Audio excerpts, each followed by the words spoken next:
ठीक हो बेटा, पढ़ा जाए। आज से मैथ पढ़ाने का जिम्मा मुझे मिला है कि आप सबको मैथ पढ़ाऊंगा। ठीक, तो ईमानदारी से पढ़ोगे सब लोग कि नहीं पढ़ोगे? अभी तक जो आपने फेयर बनाया या नहीं बनाया इससे नहीं मतलब है हमको, पर आज से जो पढ़ा रहा हूँ उसका फेयर बनना चाहिए। ठीक, और पढ़ने का मतलब ये होता है कि थोड़ा तेज रहो।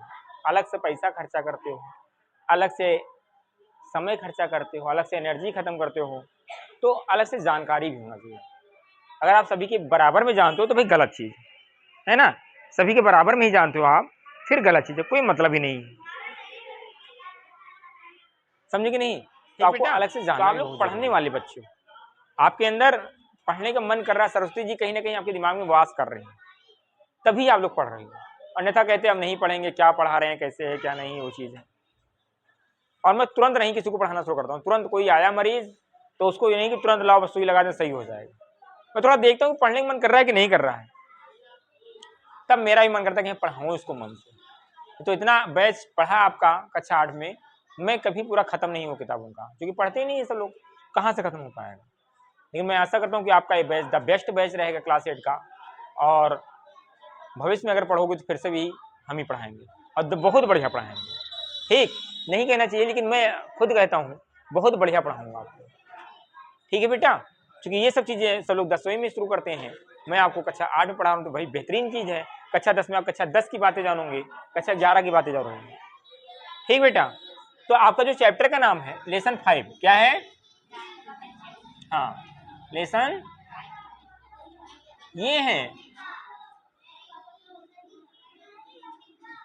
इंट्रोडक्शन ऑफ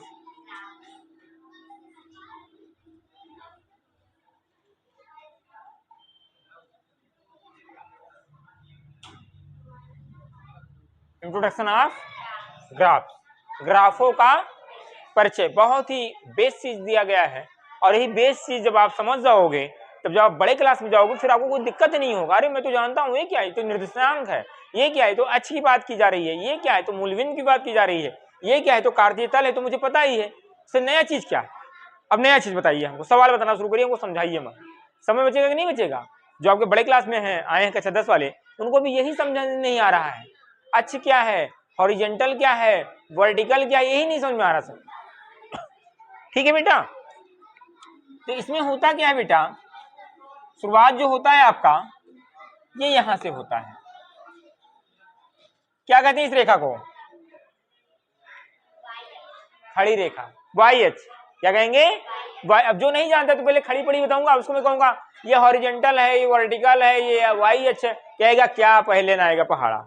खड़ी पड़ी कहते समझ में आता, हाँ खड़ा है सर जी तो ये है। अब और जब मैं सो जाता हूँ पढ़ा रहता हूँ पड़ी रेखा, समझ में आ गया? तो खाली जानने के लिए, वेरी गुड। क्या है ये? वाई एच, और ये क्या है? X H. Very good. क्या है? वैसे इसको इंग्लिश में कहते हैं क्षैतिज रेखा। क्या कहते हैं?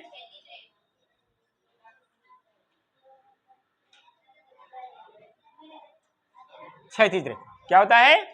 क्या कहते हैं इंग्लिश में? हॉरिजेंटल कहते हैं। क्या कहते हैं? हॉरिजेंटल कहते हैं, ध्यान रखना। हाँ, तभी तो फिर से करना पड़ा। हॉरिजेंटल लाइन कहते हैं। क्या कहते हैं? हॉरिजेंटल लाइन कहते हैं। और इसे कहते हैं ऊर्ध्वाधर लाइन। क्या कहते हैं?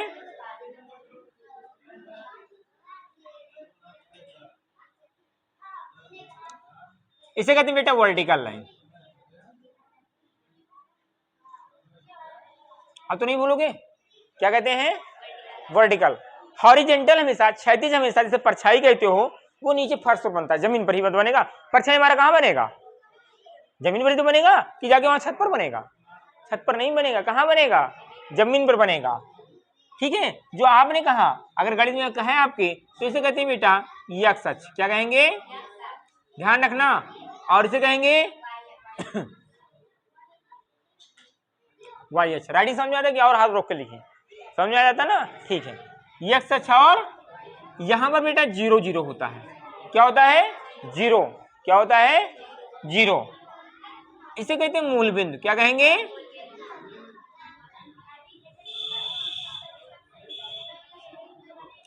और इसका जो निर्देशांक होता है बेटा 0 0 होता है। क्या होता है? 0 0 होता है। इसे इंग्लिश में कहते हैं ओरिजिन। क्या कहेंगे?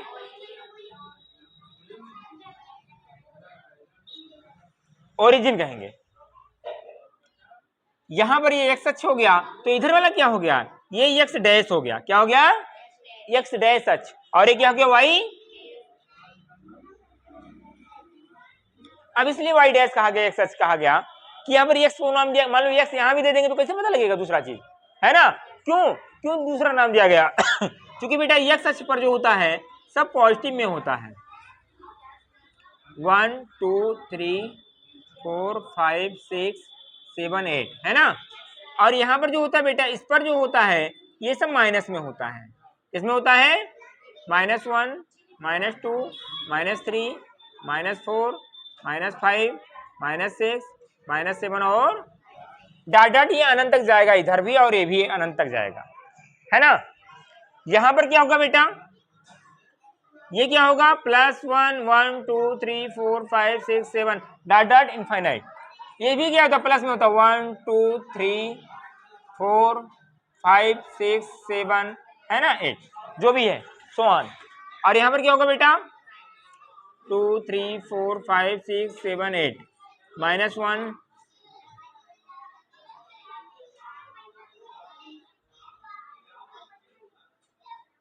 ठीक है बेटा, कोई दिक्कत तो नहीं? क्या जान पाए? एक क्षैतिज रेखा पढ़ा जिसे एक्स अक्ष कहा गया, एक हमने ऊर्ध्वाधर रेखा पढ़ा जिसे वर्टिकल कहा जाता है, जिसे वाई अक्ष के नाम से दिया गया है।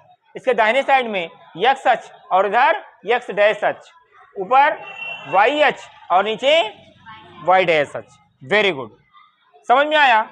अब हमने कहा कि यहां पर बेटा मान लो कोई सेब है और इसको हमने ऐसे काट दिया, कितना भाग हो गया इसका? 2 भाग हो गया ना, यानी कि एक कोई भाग था, इसको हमने 1/2 और 1/2 के रूप में लिखा, है ना? अब यही सेब जो था बेटा, मान लो हम लोग यहाँ पर और आगे 2 लोग, तब क्या करेंगे? 1/4 1/4 1/4 1/4 इस 1/4 को क्या कहते हैं बेटा? क्वार्टर कहते हैं, जो आप लोग शाम को मारते हो, है ना? अरे पौवा दूध, दारू ना समझ लेना, है ना? क्वार्टर क्या हो गया? पौवा, है ना? एक पौवा दूध। ठीक है, क्वार्टर क्वार्टर कहा गया। क्या कहा गया? क्वार्टर कहा गया। और ये जो था भाई, ये किसी एक का था, चतुर्थांश, चौथांश, अर्थात क्या कहा गया? इसे चतुर्थांश कहा गया। क्या कहा गया? क्वाड्रिलेटरल कहा गया इसे। क्या कहा गया?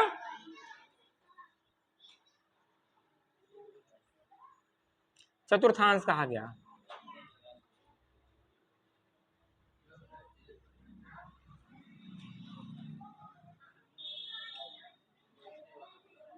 चतुर्थांश कहा गया। अब इसे कहा गया प्रथम। क्या कहा गया? और इसे कहा गया, इसे और इसे, ठीक है? और हर एक का निर्देशांक होता है। इसका भी निर्देशांक x होता है और कॉमा, क्योंकि पहले x वाला x अक्ष लिया जाता है, फिर y अक्ष लिया जाता है।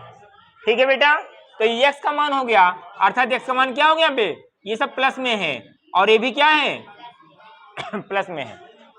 यहां पर x क्या है बेटा? और y यही तो है। इसमें क्या हो जाएगा? क्योंकि ये भी माइनस और ये भी माइनस, और यहां पर ये प्लस और ये माइनस। इसको जो हमने लिखा प्लस प्लस या प्लस माइनस या माइनस माइनस या प्लस माइनस, ये सब क्या कहलाता है? निर्देशांक कहलाता है। क्या कहलाता है? समझ में आ रहा है? निर्देशांक कहलाता है।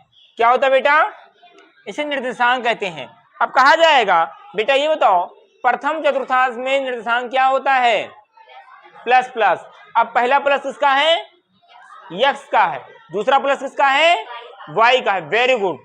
कौन सा ऐसा चतुर्थांश है जहां के निर्देशांक माइनस माइनस होते हैं? तृतीय में होता है। क्या होता है? तृतीय में होता है। प्रश्न पूछा जाता है आपसे कि बेटा ये बताओ कि -3,4 किस चतुर्थांश में होगा? द्वितीय में होगा, क्योंकि x इसमें माइनस में होता है और y क्या होता है? प्लस में होता है तो किस में जाएगा, द्वितीय चतुर्थांश में जाएगा। इतना समझ में आया? समझ आ रहा है कि नहीं आ रहा है? समझ लो, बहुत इंपॉर्टेंट है, ये पीछा नहीं छोड़ने वाला इंटर तक आपका, अगर मैथ लोगे तो। ठीक है बेटा, ठीक, इतना जान पाए? और थोड़ा सा बात कर लेते हैं हम। ये जो पूरा बना है बेटा, ये सब क्या होता है, कार्तीय तल पर बना होता है। किस पर बना होता है? कार्तीय तल। एक गणितज्ञ थे, कार्तीय नाम था उनका, और तल मतलब सरफेस, जो चपटा भाव हो। क्या होता है, कोई भी चीज कहीं पर अगर रुका है तो तल पर ही रुका है। हम लोग किस पर रुके हैं, ये क्या है, इसे क्या कहते हो, सपाट जमीन पर रुके हैं। तो ये भी किस पर बना है, कार्तीय तल पर ही बना है, कार्टेशियन सरफेस। सरफेस समझ में आया? कोई दिक्कत? Very good. अब यहां पर हो गया। अब प्रश्न ये बनता है बेटा कि x अक्ष पर कौन सा होता है और y अक्ष पर कौन सा होता है। कोई भी अगर है तो अगर लिखा है x, 0, क्या लिखा है, तो ये किस पर है, ये x अक्ष पर स्थित है। किस पर है, x अक्ष पर स्थित है। प्रश्न आता है कि कोई बिंदु दे दिया जाएगा कि -2, 0 किस अक्ष पर स्थित है, तो किस पर स्थित है, x अक्ष पर स्थित है। किस पर? अगर कहा जाएगा किस चतुर्थांश में स्थित है, तब द्वितीय बताएंगे। सबका नाम है अक्ष, तो यही है ना, ये हमने ये अक्ष कहा नहीं, ये अक्ष है, ये लाइन अक्ष है, एक्सिस है। क्या कहा गया, अक्ष को एक्सिस कहते हैं, x एक्सिस। क्या कहते हैं, x एक्सिस।